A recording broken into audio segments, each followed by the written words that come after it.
Bismillahirrahmanirrahim. Assalamualaikum warahmatullahi wabarakatuh. Alhamdulillahirabbil alamin. Assalatu wassalamu ala asyrafil anbiya'i wal mursalin nabiyina Muhammadin wa ala alihi wa sahbihi wa man tabi'ahum bi ihsanin ila yaumiddin. Amma ba'd. Alhamdulillah, dengan segala nikmat dari Allah Subhanahu wa taala kita kembali berkumpul di pagi hari ini. Kita berada di program Sakinah Sarapan Ki dengan Nasihat, dan spesial untuk hari ini kita masuk ke Tanya Ayub, tanya jawab seputar Islam, tentunya bersama guru kita Al-Ustadz Abu Yusuf Ubaid Bima Hafizahullah. Baik, Alhamdulillah Al-Ustadz telah berada di tengah-tengah kita, maka mari kita sapa beliau dulu. Bagaimana kabarnya Ustadz? Alhamdulillah. Alhamdulillah. Baik, untuk kesempatan pertama kita berikan kepada ikhwan yang hadir, yang punya pertanyaan silakan diangkat tangannya, kemudian nanti akan atau langsung menuju ke mic yang telah disediakan. Dan untuk teman Ayub yang ingin mengirimkan pertanyaan, silakan kirimkan pertanyaannya melalui kolom komentar channel YouTube dan laman Facebook @AbuYusufUbaidBimaOfficial. @AbuYusufUbaidBimaOfficial. Baik, untuk kesempatan pertama kita berikan kepada ikhwan. Silakan, ada yang punya pertanyaan? Kalau belum ada, kita bacakan pertanyaan kertas yang masuk di sini.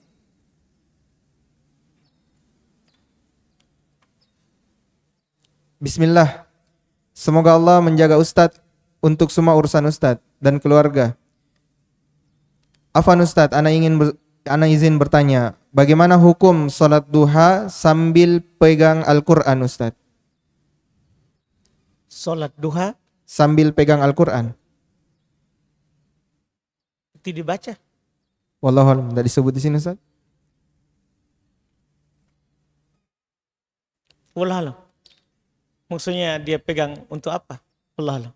Baik, kita baca selanjutnya. Bagaimana sikap kita ketika ada orang lain memuji karena amal soleh? Soalnya kami takut kena penyakit ain Ustadz. Bagaimana Sikap kita ketika ada orang yang memuji karena amalan soleh yang dilakukan Ustadz. Soalnya dia takut kena ain.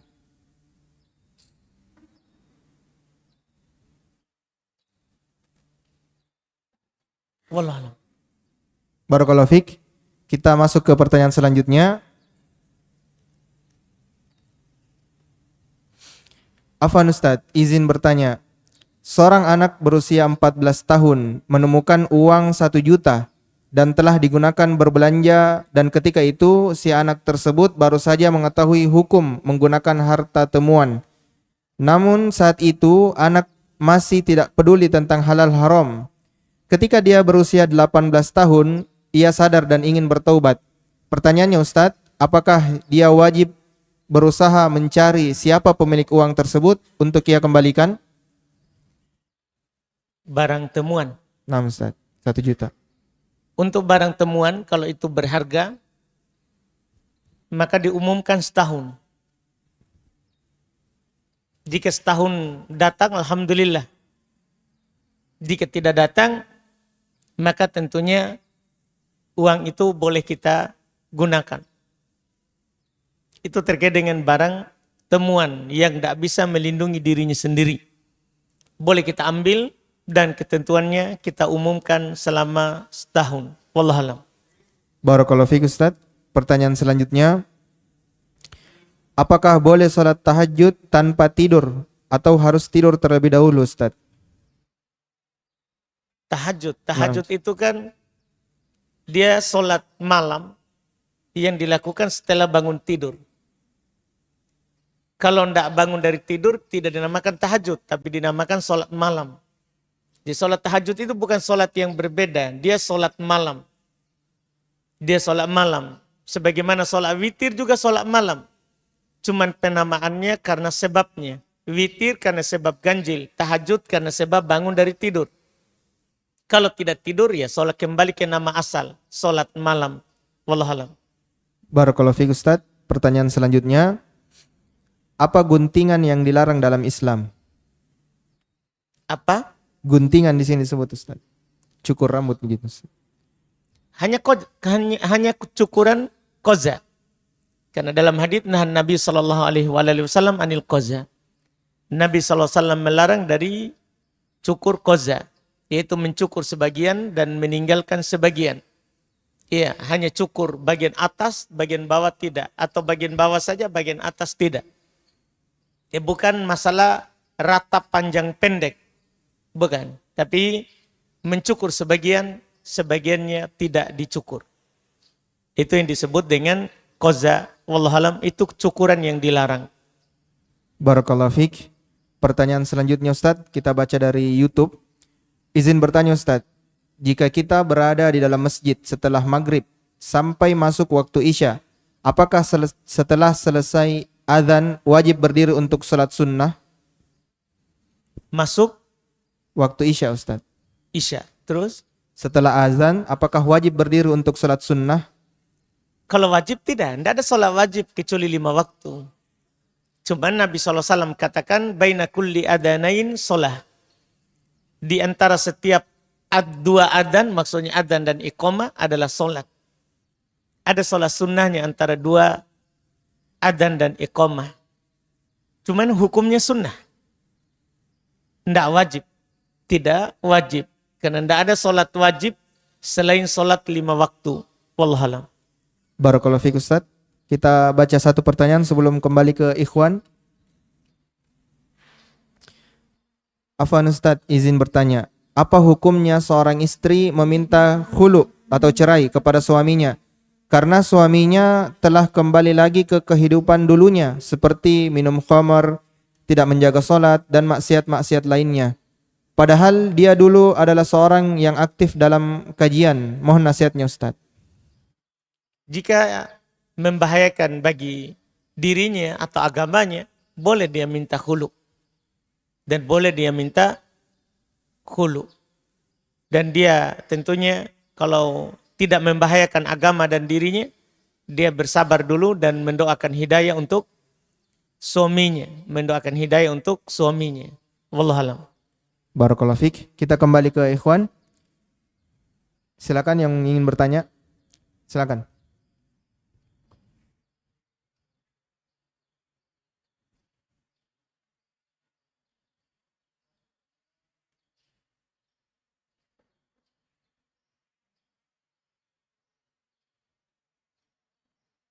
Cek.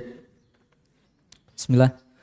Pertanyaan pertama Ustaz, apakah kalau sudah ada beruban di rambut, tapi terhitung banyak nih, tapi tidak semua, apakah disyaratkan pirang walaupun masih muda? Disyaratkan pirang untuk walau masih muda. Pirang itu kan bukan hanya karena uban. Biar tidak beruban boleh seorang itu mewarnai rambutnya selain warna hitam. Tidak ada dibilang beruban baru disyariatkan pirang.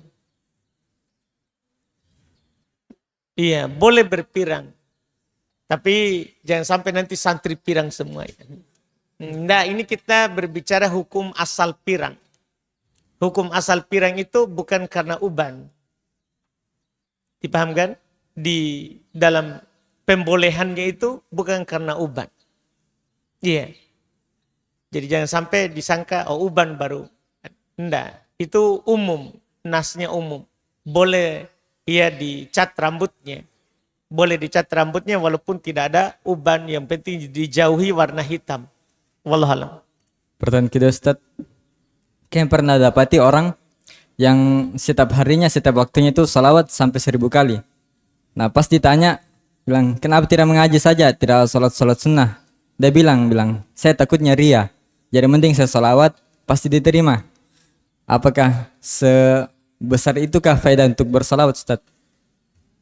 Jangan sampai juga riam itu. Dibilang takut ria baru dia salawat. Ya, ibadah salawat tentunya ibadah utama. Tapi tidak boleh kita meninggalkan ibadah lain karena takut ria. Beramal saja, berusaha ikhlas. Iya, jangan sampai kita gara-gara alasan takut ria kita tidak melakukan ibadah. Iya, tidak melakukan ibadah-ibadah yang lain. Wallahualam. Kalau misalnya Ustaz dalam ibadah tersebut kita ada perasaan bilang, nalaga kapang orang ini kayak ada perasaan ria begitu Ustaz. Kalau dilawan ini apakah tidak termasuk ria? Kalau dilawan dan tetap dilakukan dan berusaha ikhlas tidak ria. Wallahualam. Syukran. Barakallahu fiik. Silakan selanjutnya. Masih ada? Kalau belum ada, kita bacakan pertanyaan kertas di sini. Afwan Ustaz, apakah diperbolehkan seorang suami langsung menceraikan istrinya tanpa adanya talak 1, 2, dan 3? Dan berapa waktu atau masa untuk bisa rujuk kembali Ustaz?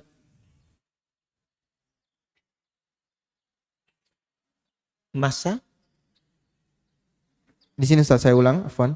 Apakah boleh seorang suami langsung menceraikan istrinya tanpa adanya talak 1, 2, 3? Dan berapa waktu untuk bisa rujuk kembali?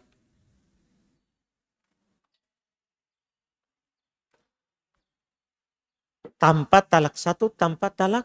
2, tanpa talak 3 Ustaz. Langsung dia ceraikan begitu. Talak itu. Talak apa itu dia pahami?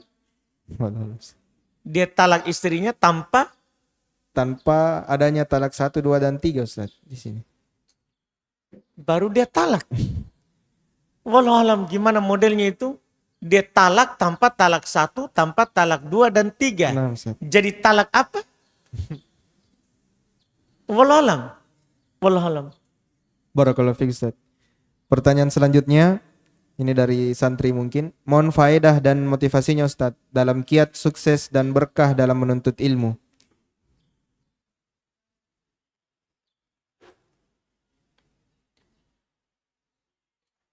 Wallahu alam dalam masalah ini, dalam masalah yang kiat berkah ya. Iya. Wallahu alam saya tidak tahu kalau kiat berkah. Iya. Kalau kiat tentunya supaya kita istiqomah di atas belajar tentunya ikhlas. Karena menuntut ilmu adalah ibadah. Kita ikhlas kepada Allah. Tentunya dengan ikhlas kita bisa bertahan. Karena orang yang ikhlas susah diganggu oleh setan. Kemudian yang kedua tentunya kita berdoa kepada Allah agar tetap istiqomah dalam belajar. Kemudian yang ketiga kita melakukan sebab-sebab supaya istiqomah dalam belajar, berteman dengan orang yang rajin belajar, berteman dengan teman-teman yang bisa selalu mengajak kita dan membuat kita semangat dalam belajar. Kemudian juga belajar dengan bertahap dari yang kecil, kemudian naik ke pertengahan. Iya, kemudian juga tentunya di antara sebabnya juga kita memilih tempat yang membuat kita betah dalam belajar. Demikian pula memilih guru yang cocok untuk kita ambil ilmu di dalamnya, yang kita bisa bersabar dengannya, dia juga bisa bersabar dengan kita. Ini tentunya hal-hal yang bisa membuat kita bertahan dalam belajar. Wallahu a'lam. Barakallahu fiik Ustaz. Pertanyaan selanjutnya ini tentang warisan Ustaz. Seseorang wafat, ahli warisnya adalah suami, ibu, dan bapak. Bagaimana porsi warisnya Ustaz? Ibu, Suami dan bapak. ibu, suami dan Bapak. bapak. Berarti dia tidak punya anak ya? Iya Ustaz, tidak disebutkan di sini. Iya, di situ bisa dibaca surah An-Nisa ayat 12. Iya, ayat 12 terkait dengan orang yang meninggal hanya punya suami, kemudian dia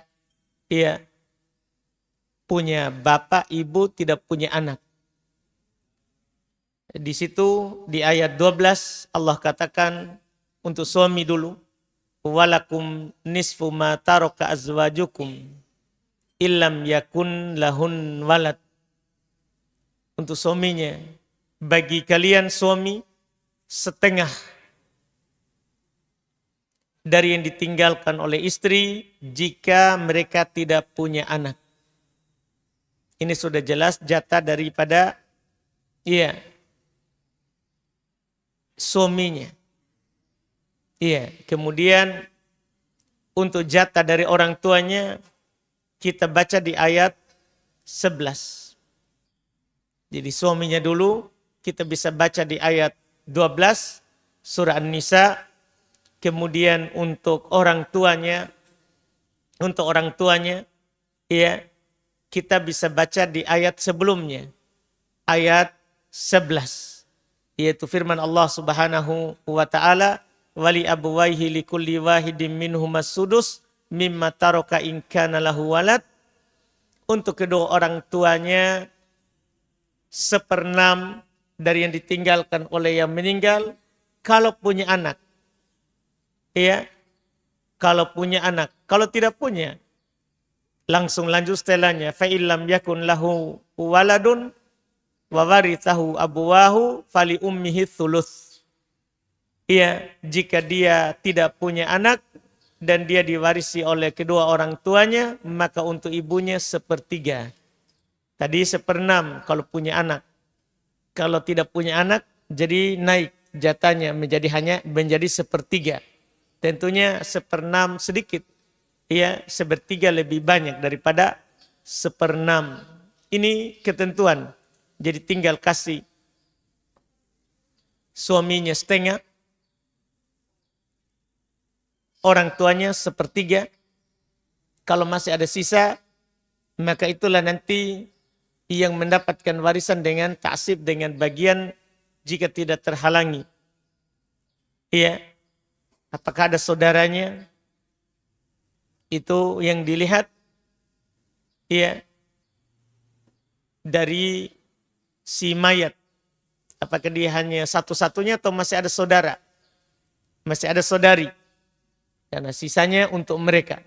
Wallahualam. Barakallahu fiik Ustaz. Kita baca pertanyaan selanjutnya sebelum kembali ke ikhwan. Ustadz, bagaimana jika saat mau pinjam uang, saya menjanjikan cincin emas sebagai jaminan yang dipegang oleh pemberi utang. Tapi saat uang saya terima, dia menolak emas yang telah saya janjikan. Bolehkah seperti itu, Ustadz? Dia pinjam uang dengan cincin emasnya sebagai jaminan. Hmm. Tapi ketika uang dia terima, Ustadz, dia menolak, yang si pemberi utang ini menolak emas yang telah dia janjikan. Bagaimana, Ustadz? Bolehkah seperti itu? Ulang-ulang. Dia pinjam uang. Nah, Ustadz. Dan dia janji cincin emas sebagai jaminan. Dan saat dia dikasih uang oleh si pemberi utang, dia menolak emas yang telah dia janjikan, Ustaz. Bolehkah seperti itu? Nah, orang berutang ada jaminan. Kalau dia tolak, gimana itu? Jaminannya apa?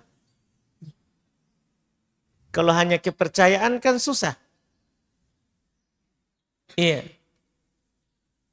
Wallahualam, saya tidak mau masuk di situ itu.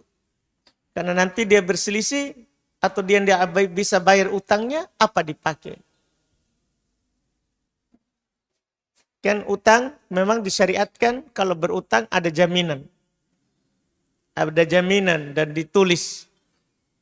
Ada jaminan dan ditulis. Idza tadayantum bidainin faktubuh. Jika kalian berutang dengan sebuah pinjaman utang, maka tulislah.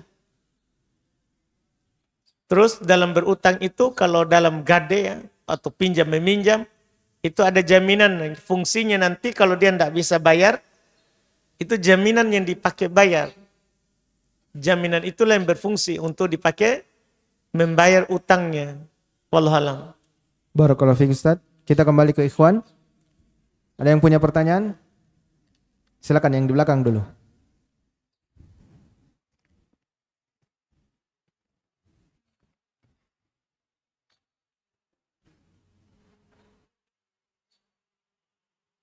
Bismillah.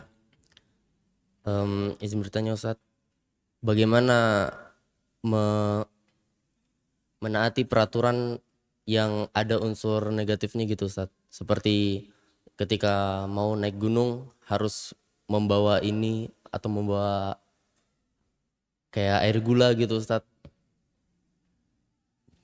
Kita tidak boleh naik gunung yang dengan syarat itu. Di sebelum kita kata Nabi, dakhala rajulun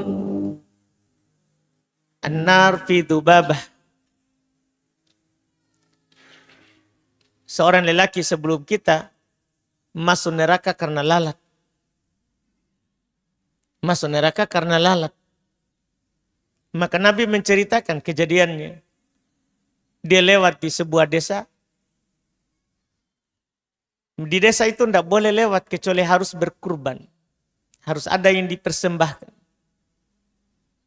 untuk Tuhan mereka. Maka lewatlah dia tidak bawa apa-apa. Penduduk kampung itu bilang korib. Berkurbanlah, sumbanglah. Dia bilang, ma'in di syai. Saya tidak punya apa-apa. Maka orang kampung itu korib walau dzubabah.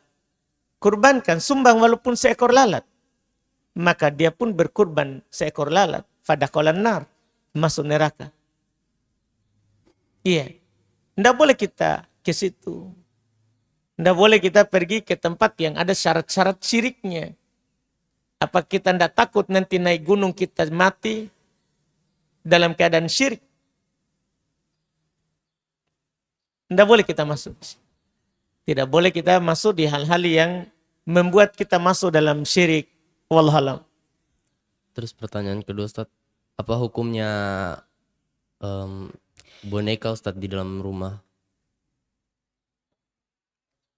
Boneka dibicarakan hal tersebut oleh para ulama kita. Kalau itu sama dengan makhluk bernyawa, maka masuk dalam hadis la yadkhulu al malaikatu baitan fihi suar. Malaikat tidak akan masuk di rumah yang ada gambarnya. Yang ada gambarnya. Kalau itu menyerupai orang yang hidup. Bonekanya.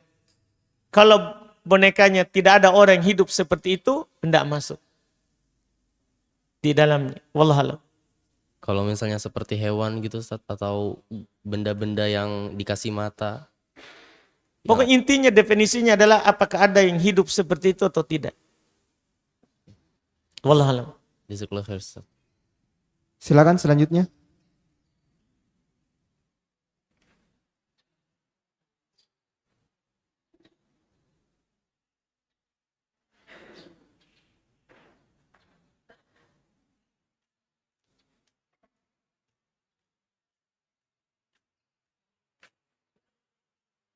Cek. Pak Ustadz, pertanyaan titipan. Katanya bagaimana kalau kita lihat seseorang yang ia melakukan atau berbuat yang ia langgar syariat ya Ustadz. Apakah kita diami saja atau kita tanya? Tapi kalau ditanya takutnya ada mudaratnya Ustadz. Baik, kita pakai kaidah hadits Abu Sa'id Al-Khudri tentunya dalam mengingkari kemungkaran. Itu sudah menjadi kaidah dalam hal tersebut, yaitu Nabi SAW katakan man ra'a minkum munkaron falyughayyirhu biyadihi. Siapa saja di antara kalian melihat kemungkaran, maka hendaklah dia ubah dengan tangannya. Fa illam yastati, kalau tidak mampu, yaitu dia tahan dengan tangannya orang itu. Fa illam yastati, kalau dia tidak mampu, fa bilisani, maka dengan lisannya. Dia menyampaikan kalau itu kemungkaran, dia nasihati. Kemudian yang ketiga, terakhir ini kata Nabi, fa illam yastati fa biqalbi. Kalau dia tidak mampu, maka dengan hatinya. Wa dzalika ad'aful iman. Wa dzalika ad'afu al-iman. Itu adalah keimanan yang paling rendahnya dalam mengingkari kemungkaran. Itu yang kita lakukan. Mampu dicegah, cegah. Tidak mampu dengan lisan. Tidak mampu ya cukup dengan hati. Wallahualam. Oh, Ustaz, ada lupa satu kata. Katanya kalau didiamkan apa Anda ditanya di akhirat, Ustaz? Itu tadi, tergantung. Kenapa kita diamkan? Apa kita memang tidak mampu atau bagaimana? Pokoknya dari hadis itu kita bisa. Nanti kan ditanya, kita mampu sebenarnya ubah dengan tangan, tapi kita tidak lakukan. Ya ditanya. Mampu dengan lisan, tapi kita tidak lakukan. Jadi kita menjadi penanggung jawab. Iya, makanya paling sedikit adalah kita ingkari dalam hati. Tidak boleh kita ridho dengan hal tersebut supaya lepas dari hal yang disebutkan tadi. Wallahualam. Jazakumullah. Barakallahu fiik. Silakan selanjutnya. Silakan.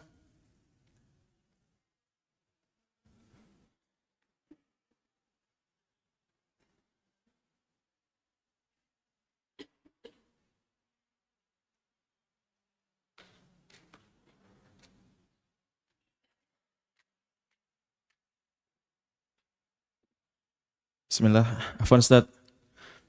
Misalnya ada suatu event atau acara, kemudian event tersebut berbayar, ada uang pendaftaran. Ternyata di dalam event tersebut, di tengah-tengahnya ada seperti kuis. Yang kuisnya tersebut memiliki hadiah. Hadiahnya mereka pakai dari uang pendaftaran. Nah, terus mereka lontarkan kuis itu kepada peserta-peserta yang membayar, yang ikut event tersebut, yang membayar uang pendaftaran. Bagaimana hukumnya itu, Ustaz? Event apa itu? Misalnya event pada acara tentang ilmu tertentu, Ustaz. Misalnya kayak membahas tentang ilmu komputer. Terus di situ yang ikut peserta-pesertanya, misalnya mahasiswa-mahasiswa, Ustaz. Nah, ternyata mereka membayar uang pendaftaran, Ustaz. Terus mereka adakan kuis di tengah-tengah eventnya, yang kuisnya itu memiliki hadiah. Hadiahnya mereka beli atau pakai dari uang pendaftaran. Wallahualam. Tidak tahu. Wallahualam. Nah, Ustaz, pertanyaan kedua, Ustaz. Ana pernah ingat, Ustaz, di majelis Bulughul Maram, bahwasanya qaulus sahabi itu bisa menjadi hujjah apabila tidak menyelisih dalil dan tidak menyelisih sahabat lainnya. Terus pertanyaan Anda, Ustaz, bagaimana apabila ada sebuah hadits yang hadits tersebut secara marfu' dia dhaif, Ustaz, tapi secara mauquf dia sahih, Ustaz, dan ternyata didapati tidak menyelisih dalil dan tidak menyelisih sahabat lainnya, Ustaz. Apakah hadis ini bisa dipakai untuk berhujjah, Ustaz? Diamalkan? Bukan dalil berarti, bukan hadis berarti. Nah, Ustaz. Ucapan sahabat. Ya kembali lagi yang antum tahu. Kalau bukan hadis dan sahih dari ucapan sahabat berarti masuk ke pembahasan ucapan sahabat. Dia jadi hujah dengan tidak menyelisih dalil dan tidak diselisih oleh sahabat lain. Dan kembali ke itu. Nah, Ustaz, terakhir, Ustaz.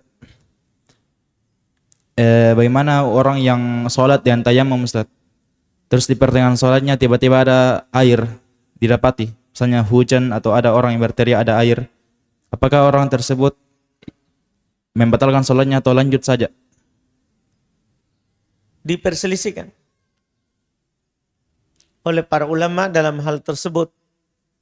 Ada mengatakan dia lanjut sholat karena istishabul asal.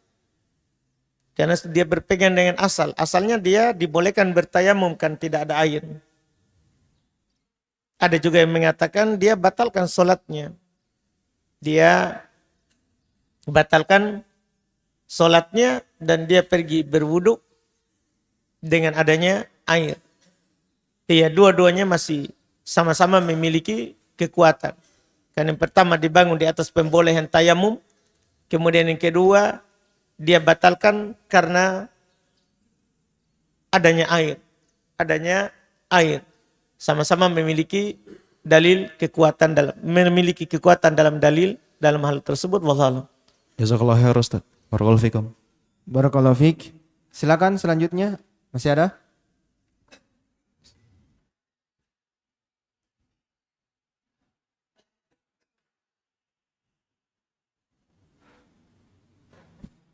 Bismillah. Assalamualaikum ala hadza thayyib wa barakallahu fikum. Tapi Ustaz, izin bertanya. Di halaman rumah kami Ustaz, itu ada tempat air bersih. Kemudian terbengkalai hingga beberapa tahun Ustaz. Dia terbengkalai sejak beberapa tahun yang lalu. Lalu kemudian setelah itu Ustaz, dia rusak setelah akibat gempa. Nah, pertanyaan kami Ustaz, apakah boleh kami merenovasi kembali itu tempat air bersih untuk dimanfaatkan untuk kami pribadi? Itu punya siapa? Pemerintah Ustaz. Ya, sama pemerintah kita izin. Dan kita kasih tahu di situ, minta izin sama pemerintah, gimana ini tempat. Kalau pemerintah bilang, pakai, halal. Kalau dia tidak suruh pakai, tidak boleh kita pakai. Karena kan kalau semua milik pemerintah ya, ke pemerintah izinnya. Kalau milik orang per orang ya ke orangnya. Wallahualam. Ustaz, syukur Ustaz, jazakumullah khairan. Barakallahu fiik. Masih ada pertanyaan? Silakan Pak.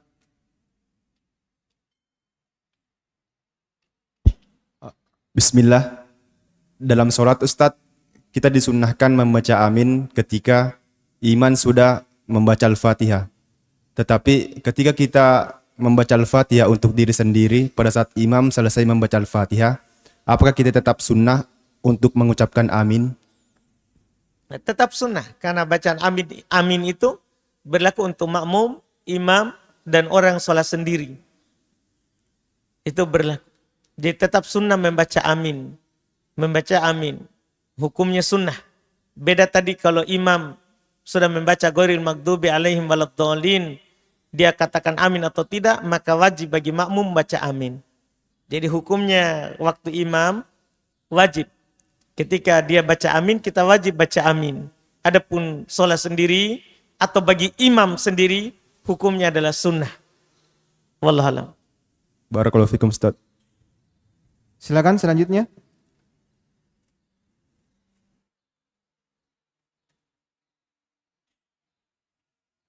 Bismillah, assalamualaikum Ustaz.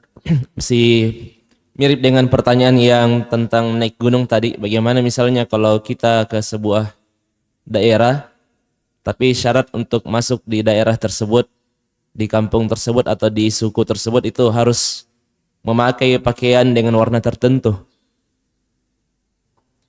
Saya lihat ada beberapa teman-teman baik dari kalangan kaum muslimin dan muslimah itu kalau ke daerah tersebut harus pakai pakaian dengan warna itu, terserah bagaimanapun bentuk pakaiannya, yang jelasnya harus kayak warna begitu pakaiannya. Kalau tidak katanya tidak boleh masuk. Jadi jangan sampai itu adalah janjinya dengan jinnya. Kita tidak boleh. Itulah saya bilang dari tadi itu, bahwa itu adalah bisa saja menjadi perjanjian mereka dengan penunggu kampung. Kita kan dalam syariat Islam dulu masa jahiliyah, orang-orang kalau masuk di sebuah tempat, dia berlindung. Dia minta izin pada penghuni tempat itu. Dulu, setelah itu Nabi mengganti dengan bacaan a'udzu bikalimatillahi tammati min syarri ma khalaq. Manazal manzilan, kata Nabi, siapa yang turun sebuah tempat, singgah di sebuah tempat, dia disyariatkan, dia baca a'udzu bikalimatillahi tammati min syarri ma khalaq, maka kalau dia baca ini lam yadurhu syai'un hatta yartahil. Tidak ada sesuatu apapun yang akan membahayakannya sampai dia pergi. Seharusnya itu yang diajarkan. Kalau kamu masuk tempat ini, baca doa. Bukan pakaian, bukan bawa gula. Seperti ada pertanyaan. Kapan ada ritual syarat syirik, kita tidak masuk di situ. Banyak sekali gunung yang lain yang bisa dinaiki. Iya. Kalau itu hanya olahraga, banyak sekali olahraga yang bisa dilakukan. Pokoknya tidak boleh kita masuk di tempat yang ada nilai syirik di dalamnya, kecuali untuk mengingkari kesyirikan. Wallahualam. Ini bukan di gunung Ustadz, dan pernah juga ada saya lihat salah seorang Ustadz sunnah, dia berdakwah di daerah tersebut, tapi dia ikuti warna pakaiannya, jadi saya pikir oh mungkin anu gini, kapan legal atau bisa dikompromikan atau bisa ditoleransi. Wallahualam itu, Pak. Kalau Ustadz, wallahualam, Ustadz kan punya pertimbangan sendiri. Oh, yes. Kita ndak bisa tanya ke saya tentang itu Ustadz, karena kan saya ndak tahu apa alasannya itu Ustadz. Karena itu cuma penggambaran dari kita, dia juga pakai. Jangan sampai saya jawab Ustadz itu adalah sesat, ternyata dia punya alasan sendiri. Dia yang tahu daerah itu. Kalau sudah mulai masuk ke orang begitu, saya ndak mau masuk-masuk, Pak. Yang jelas, kita ndak masuk di ritual kesyirikan.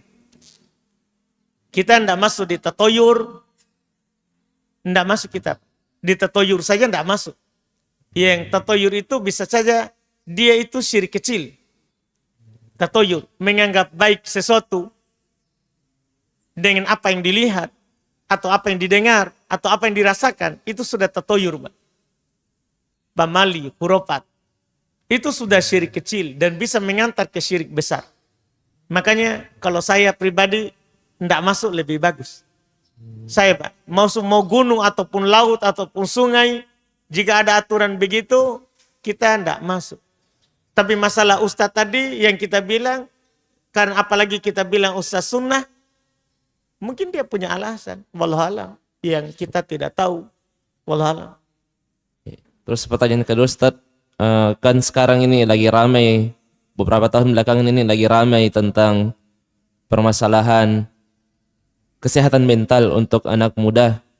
Nah, banyak anak muda yang mengartikan kesehatan mental ini kenyamanan diri begitu, sehingga kalau misalnya sudah tidak nyaman maka ya jangan dianu, kayak belajar ilmu agama begitu. Kalau misalnya menemukan sesuatu yang mandek atau sesuatu yang sulit di ilmu agama, bilang demi kesehatan mental supaya saya tidak stres, saya anu saja, hindari. Ilmu agama, Pak, ya? Dan ilmu-ilmu lain Ustaz, bukan hanya ilmu agama, ilmu lain juga, kayak misalnya bekerja Kalau ilmu begitu. agama, Pak, tidak mungkin. Karena ilmu agama itu menyehatkan mental. Jadi kalau kita berbicara itu ilmu agama mengganggu kesehatan mental, salah besar. Bahkan siapa yang mau perbaiki mentalnya, belajar ilmu agama. Pasti akan baik. Ya, jadi kalau ilmu agama tidak mungkin, Pak. Tidak mungkin. Karena Quran adalah sebagai petunjuk. Quran adalah sebagai syifa, obat dari segala penyakit, termasuk mental. Jadi tidak mungkin dia akan merusak mental. Kalau dia bilang saya stres gara-gara banyak ini, banyak yang mau diingat atau apa, bagaimana? Tidak mungkin, Pak. Oh, iya. Tidak mungkin. Itu dia yang ngomong, dia bilang. Iya. Berarti alasan. Dia aja yang mau pergi, Pak. Dia sebenarnya sudah mau sekali tidak pesantren. Jadi dia bilang, stres kah? Kau sadar kau tidak stres itu. Berarti dia yang jadikan alasan. Dia yang bilang alasannya stres karena belajar agama, enggak, Pak. Dia yang beralasan. Dia sebenarnya tidak ada lagi alasan untuk keluar dari belajar agama kecuali dengan bilang stres. Dalam agama, Pak, la wajiba illa ma'al istita'ah. Tidak ada kewajiban kecuali bersama dengan adanya kemampuan. Kalau tidak mampu, tidak ada kewajiban. Jadi tidak ada stres jadinya. Kalau dia ngomong begitu ada stres karena belajar agama, berarti dia tidak paham. Sebenarnya kan dia bilang saja, oh saya tidak mampu hafal. Kan bisa ditulis kalau tidak mampu dihafal. Udah ada otak saya Ustaz tidak bisa hafal. Kan tulis saja, kalau begitu tulis saja. Para ulama dari dulu, dari masa ke masa dalam belajar agama, kalau dia tidak bisa hafal, dia tidak bilang, wah stres kayak ini. Tidak, dia tulis dan dia jaga kitabnya. Dia jaga tulisannya. Begitu. Tidak ada, pokoknya tidak ada kewajiban tanpa ada kemampuan. Kapan tidak mampu, beralih ke yang lain. Karena agama, sekali lagi Pak, ilmu agama tidak mengajarkan kita supaya ujungnya stres. Tidak. Syukur Ustaz, jazakallahu khair. Barakallahu fiik. Masih ada pertanyaan? Kalau tidak ada, kita baca pertanyaan kertas di sini. Ini tentang umroh, Ustaz. Saya punya kesempatan kedua untuk umroh, insya Allah. Mana yang lebih utama saya lakukan? Badal umroh untuk anggota keluarga yang sudah meninggal atau umroh dengan niat diri sendiri, untuk diri sendiri? Kalau orang tua kita telah meninggal dan belum umroh, kita badalkan orang tua kita. Karena kita sudah berumroh. Apakah ibu ataupun bapak. Demikian pula kalau ada kakek telah meninggal. Kita badalkan, lebih utama badalkan daripada kita umroh sendiri. Karena kita tidak dikurangi pahalanya sedikit pun. Jadi kita kalau badalkan, kita sudah umroh kemudian kita berangkat kali ini, umroh lagi, maka kita langsung saja dari awal niat badalkan umroh. Dan kita dapat pahala penuh tanpa mengurangi pahala sedikit pun. Wallahualam. Barakallahu fiik Ustaz. Pertanyaan selanjutnya, apakah harus memperdengarkan jawaban salam kepada orang yang memberi salam? Kalau dalam hadis hakul muslim alal muslim, itu cuma mengatakan menjawab salam. Dia salam, kita menjawabnya. Dia salam, kita menjawabnya. Apakah harus diperdengarkan atau tidak? Wallahualam. Barakallahu fiik Ustaz. Selanjutnya, Afwan Ustaz, jika kita merusak fasilitas masjid, maka di mana kita meminta keridoannya? Yang punya masjid. Iya, minta keriduan kepada yang punya masjid atau kepada pengurus masjid. Iya. Kalau masjid itu tidak ada yang punya, itu adalah wakaf untuk kaum muslimin, maka kepada yang mengurus masjid. Wallahualam. Barakallahu fiik. Selanjutnya Ustaz, ibu saya dan teman-teman pengajiannya diundang untuk mengaji di rumah orang yang sudah meninggal, di mana keluarga si mayit berniat untuk meruqyah rumahnya. Juga keluarga si mayit mempersiapkan banyak makanan untuk orang-orang yang mengaji. Apakah sebaiknya yang dilakukan? Apa yang sebaiknya dilakukan oleh ibu saya Ustaz? Apakah lebih baik ikut atau tidak? Soalnya ibu saya was-was jangan sampai ada niat-niat lain bagi keluarga si mayit dari perkara bid'ah. Terlebih lagi keluarga si mayit dikenal dengan seringnya melakukan hal-hal bid'ah. Ya tentunya kita tidak ikut. Tidak ada yang lebih selamat kecuali ia duduk di rumah, tidak ikut dalam fitnah. Iya, karena ketika terjadi hal-hal yang seperti itu, maka kita menetapi rumah lebih baik daripada kita keluar rumah. Artinya kita tidak pergi ikut dalam acara bid'ah atau yang mengarah ke bid'ah, lebih selamat. Lebih selamat daripada kita pergi ikut gara-gara tidak enak sama orang. Wallahualam.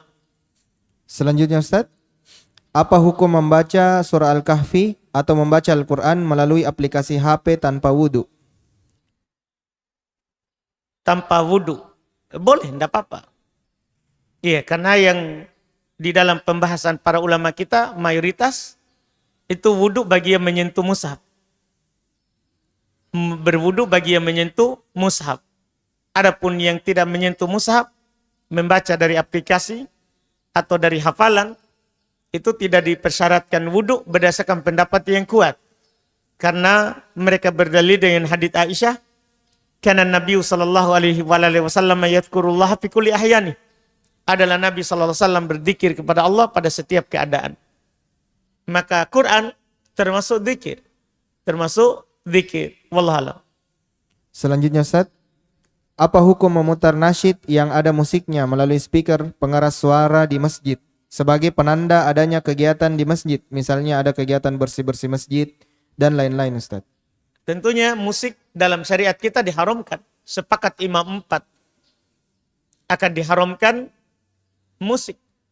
Iya. Demikian pula diharamkannya nyanyian. Secara tersendiri, musik tanpa nyanyi haram, nyanyi tanpa musik haram. Nyanyi tambah musik haram tingkat 2. Iya, diharamkan dalam syariat kita terkait dengan musik dan nyanyian. Tidak boleh hal tersebut dimasukkan dalam masjid. Wallahualam. Barakallahu fiik Ustaz. Pertanyaan selanjutnya, apakah harus bersamaan antara bertakbir dengan gerakan tangan ketika melakukan takbir perpindahan dalam sholat Ustaz? Kalau takbir perpindahan, ya saat berpindah. Iya, takbir perpindahan itu dilakukan saat berpindah. Iya. Tadi gerakan tangan ya, maksudnya berpindah gerakan tangannya gimana? Kan gerakan tangan di takbiratul ihram. Iya kan? Kalau takbir pindahan saat ruku ya saat kita turun ke ruku. Sujud ya saat kita turun ke sujud. Tidak ada gerakan tangan. Bangkit dari sujud saat kita bangkit. Allahu Akbar. Sujud kembali saat kita sujud kembali. Allahu Akbar. Bangkit saat kita bangkit lagi. Allahu Akbar. Iya, itu namanya takbiratul intiqal. Takbir perpindahan dilakukan saat berpindah. Wallahualam. Barakallahu fiik Ustaz. Pertanyaan selanjutnya, Afwan Ustaz, bagaimana yang harus dilakukan oleh seorang yang tinggal di sebuah desa yang pada tempat tersebut banyak atau sebagian besar orang-orangnya membiarkan atau telah cuek dan biasa-biasa saja pada dosa besar yang dilakukan oleh masyarakat lainnya, seperti terus-menerus masobis, menipu orang lewat HP dan sebagainya. Apakah orang tersebut harus pindah kampung, Ustaz? Ya, kalau kita memang di situ maksiat umum merata dan kita tidak mampu untuk mengingkarinya, maka kita tentunya melakukan hijrah. Iya, melakukan hijrah.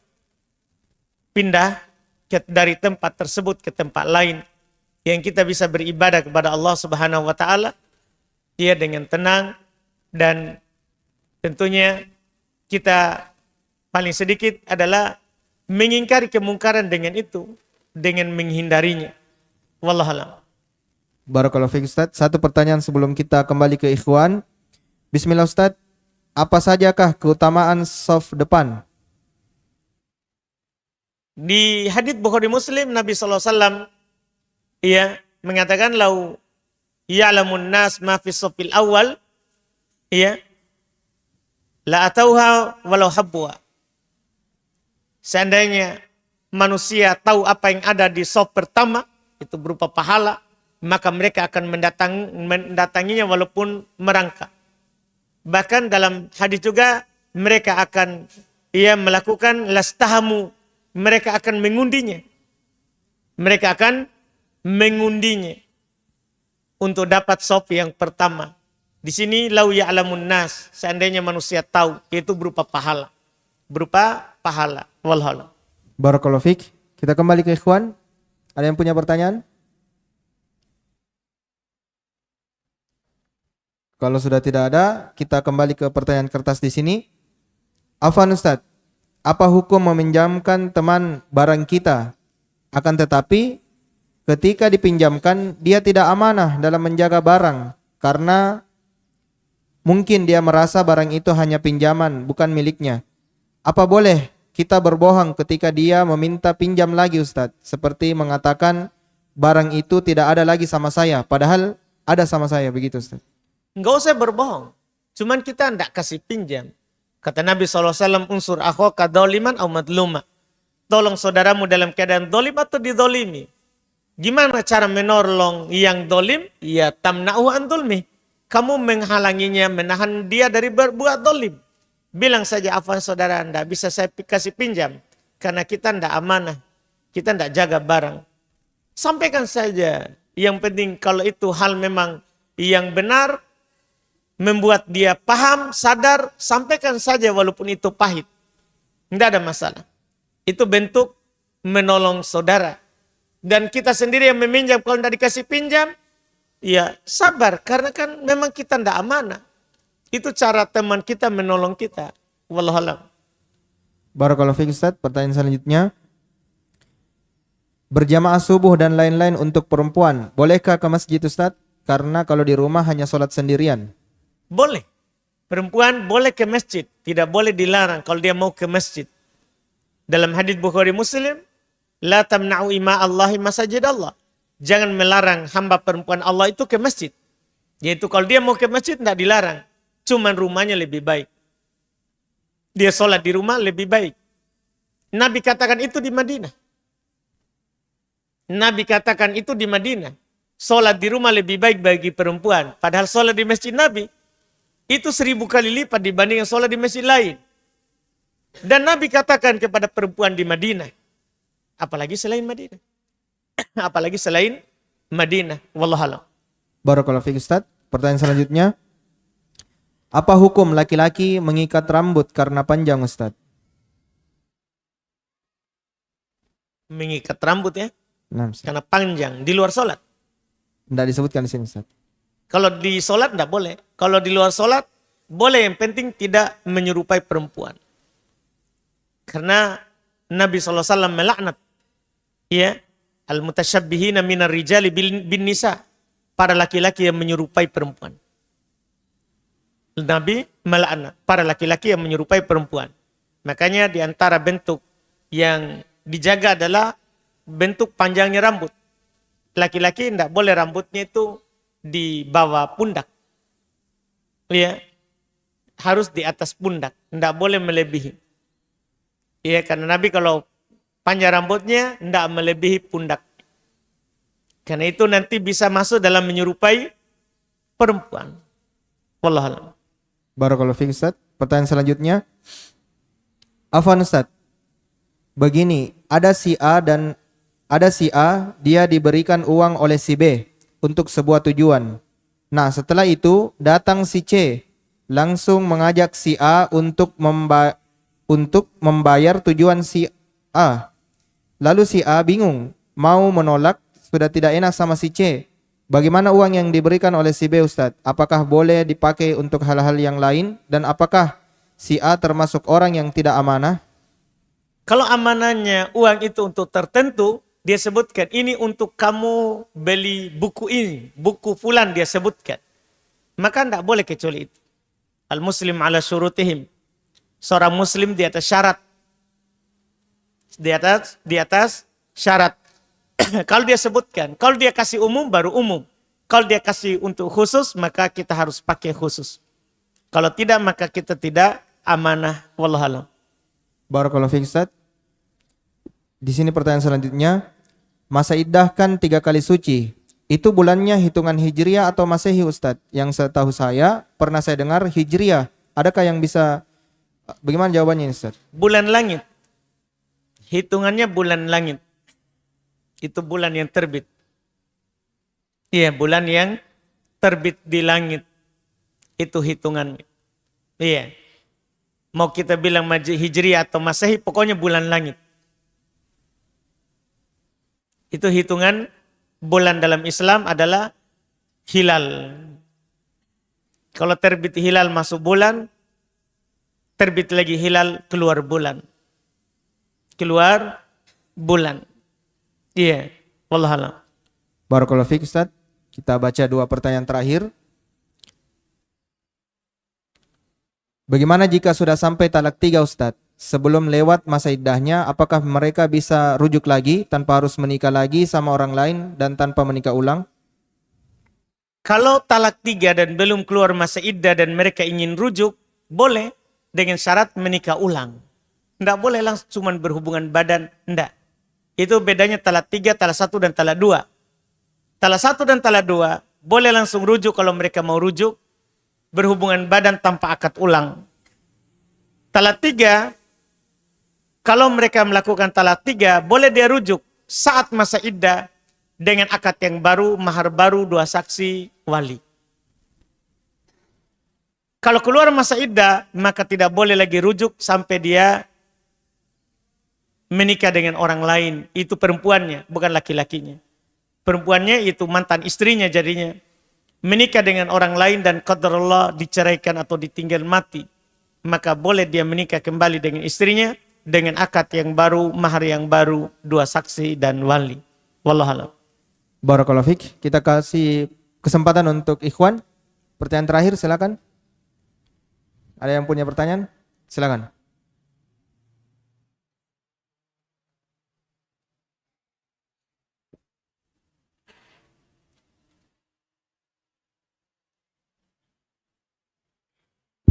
Cek, bismillah Ustaz. Saya punya teman Ustaz, sudah 3 tahun saya tidak mau bicara sama dia. Karena kalau kita bicara sama dia, dia bikin emosi Ustaz. Pokoknya emosi sekali orang. Maka apakah boleh tidak dibicarai? karena takutnya nanti kita emosi juga. Enggak, tetap bicara dan bersabar untukmu surga. Iya kan? Apa itulah bedanya kita dengan orang. Nabi SAW pernah datang seorang kepadanya. Dia bilang ke Aisyah, ini bi'sa akhul asyirah. Ini orang yang paling jelek. Jelek sekali ini. Tapi saat datang Nabi senyum, Nabi layani. Kita begitu diajarkan.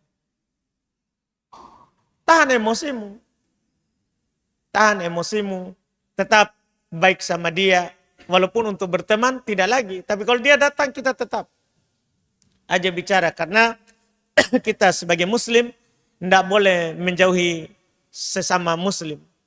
Lebih dari 3 hari. Lebih dari 3 hari. Wallahualam. Syukran Ustaz. Alhamdulillah dengan terjawabnya pertanyaan terakhir tadi, berakhir pula program kita pada pagi hari ini. Semoga apa yang telah kita dengarkan itu bisa bermanfaat untuk kita semua. Kami akhiri subhanakallahumma wa bihamdik asyhadu an la ilaha illa anta astaghfiruka wa atubu ilaik. Wassalamualaikum warahmatullahi wabarakatuh.